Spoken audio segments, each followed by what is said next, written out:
This all ties into kind of your identity. So before you have children, you're a graphic designer and you work in an agency. So I was in-house at that point, but in-house. Okay. Yeah. So you've got a boss. You're a graphic designer. You go to work. You clock in. You clock out. People ask you what you do. You say, "I'm a graphic designer." You're in London. It all makes sense. And then you have these babies come into your life and just like throw everything up in the air. And that leads to some really big shifts, like a physical shift where you're like geographically relocating yourselves as a family, and also a shift in the time you have available and a shift in your priorities. So what was that like to kind of grapple with all these different identities? Now you're a mum as well, and you're not in London, and you're trying to piece some sort of business together. How did that kind of feel to you at the time? So interesting. Yeah, I mean, going back to your point about like the identity and the graphic designer, my husband always gets really frustrated because whenever we go to anything social, people will be like, "Oh, what do you do?" And I'll be like, "Graphic designer." And he would be so, and everyone would be like, "Oh, cool." And he'd be so jealous because he has never done a job that's easy to explain in 2 words. Whereas I've done a job where I can just say the title. People might not really understand what it entails, but they've heard of it and they think it's a cool job. And so he used to be so annoyed. But yeah, so it is that, there was that sort of very sort of clear identity thing. I think for me, so when I was on my first maternity leave, I had an amazing maternity package from the place that I was working. And what it meant was that I could actually still work on my card print business.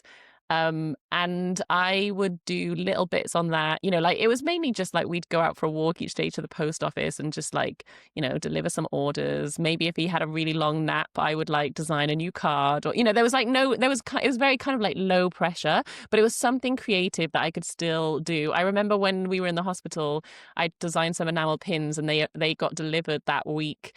And they ended up being my sort of like best-selling product. And I would go and, like post them and everything. So That's cool. one of the things I realized was I think I would have felt very lost and I would have really struggled if I didn't have something else creative beyond keeping my baby alive to think about. Like I really needed that connection to my old self and to feel like I was doing something that was just for me and that was not just, all consuming about like, how many times my kid pooed and, how Yeah, many yeah. times I'd fed them and everything, which was obviously all consuming. Like, but I just needed something else. So I think that really, really helped me. I think at the time, if you had asked me, I'd convinced myself when I was in the moment that I was like, totally fine and not much had changed and it hadn't impacted my identity. When in fact, like looking back on it, I felt like it blew the whole thing apart.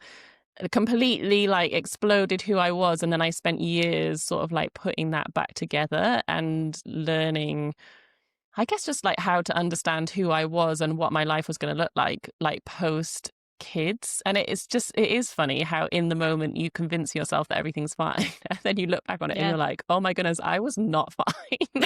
I was like, I mean, I was getting by day to day, but it was really, really hard. So I remember one of the sort of key things that I felt at the time was like I really appreciate having that little creative thing, that little creative project that I could keep ticking over that was very sort of like low pressure. But I also remember looking around at lots of friends and other business owners who it just felt like they were flying, like that was their time. Everything was like picking up, everything was taking off for them.